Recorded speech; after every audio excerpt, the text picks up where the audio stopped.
Alright, so in today's video, I'm going to be ranking popular Roblox games. I know I will get some hate for this, but I'm just going to do it anyways. So how this will work is I will say 3 good things and 3 bad things about the game, and then at the end of the video, I will rank them. So we're going to start off this video with Royal High. We will start off with the good things. First of all, Royal High is a beautiful game. I mean, just look at Divinia Park. Secondly, Royal High is really good at representation. And thirdly, Royal High has tons of things to do, like archery, Sunset Island, or just the simple going to school. Royal High has many good things, but it also has some bad things, and I think the most obvious is the toxic community, though to be fair, that is mostly on Twitter. Another thing is online daters. There are online daters in every game that you go into, let's be honest, but Royal High definitely has a lot more than, let's say, Bloxburg. And lastly, about a year ago, as you already know, trading came out, and what comes with trading? Scamming. Next, we're going to do Bloxburg, and like we did before, we're going to start off with the good. In Bloxburg, you get to really express your creativity with making whatever house, cafe, really anything you want. Another thing is the jobs. There's so many jobs you can get, and each job has its own little minigame. And lastly, you can block people from your plot, which is super helpful for people that don't have private neighborhoods. And with all good things comes some bad things. Firstly, the game is only really building and working. Another thing is copying buildings. And I know this sounds a little weird because it takes forever to build every little detail to copy, but what people will do is they will take screenshots of other people's really good builds, post them on Twitter, Discord, whatever, and say that they built it. And the last thing is that people are building too good and it unmotivates others. Yeah, that really sounds the craziest out of all of them, but it's true. With the new structural items coming out, people have been building really crazy things and it unmotivates others that aren't able to do that. Next, I'm going to be talking about Adami, probably one of the most loved and hated games at the same time. Let's start off with the good again. Adopt Me is kid-friendly, and I know the games I listed above were also kid-friendly, but let's be honest, this game and the game I'm going to list next is probably the most kid-friendly out of all the games on Roblox. Next is that Adopt Me has tons of pets, toys, vehicles, and houses to collect and work for, which is my favorite part of the game. Getting into the third reason, over the summer, Adopt Me was known for having lots of scammers in it. And throughout the months going through the school year, Adopt Me has been really getting down with those problems, like trying to fix them. Like, for example, people would get out a potion and go to their lemonade stand and say whoever buys the most lemonade can have this potion for free, and then people would just buy their lemonade and they would get a bunch of money and then leave the game, and the money would be wasted. But Adopt Me fixed that by getting it so you can only buy a certain amount of things at a lemonade stand. And they fixed tons of other scamming problems. That's just one of the big scams that was going on during the earlier months. And getting into the bad things, scams. And yes, I just said that Adopt Me has fixed tons of scams, but it's a major trading game, so there's obviously always going to be some scams. Next, it's really a pay-to-win game.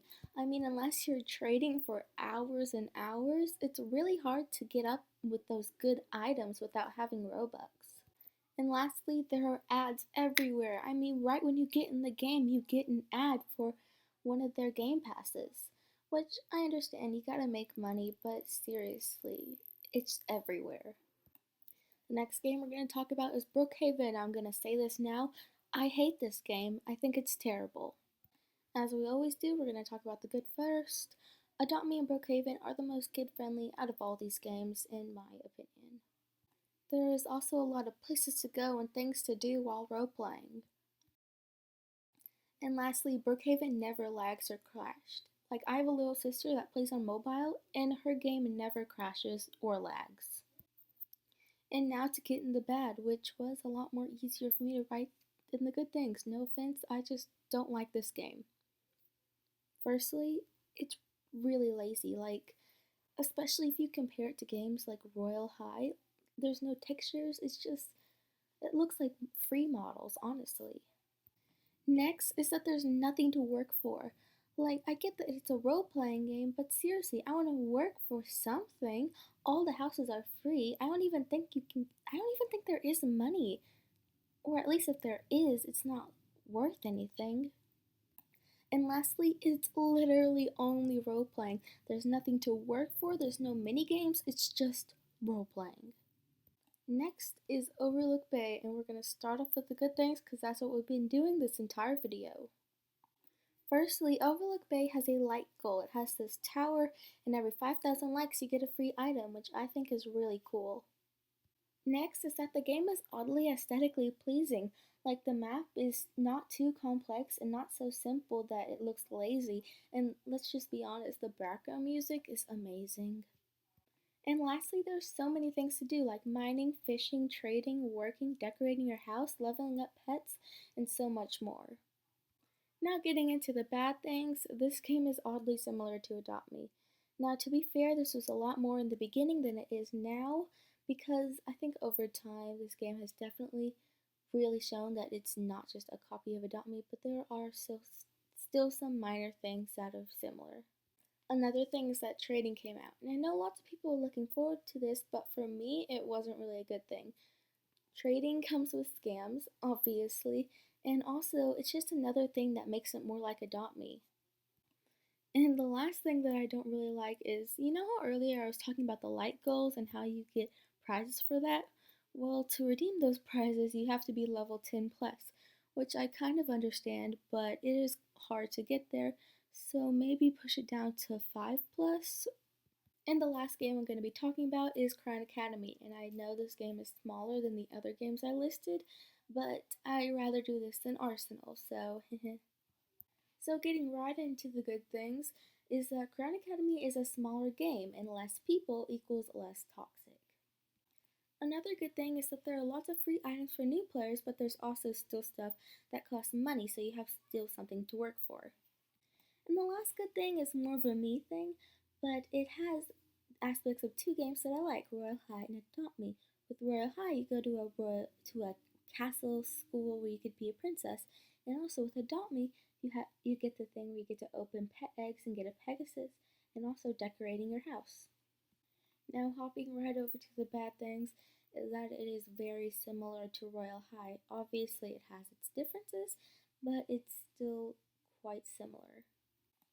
Another major thing is that the game never updates.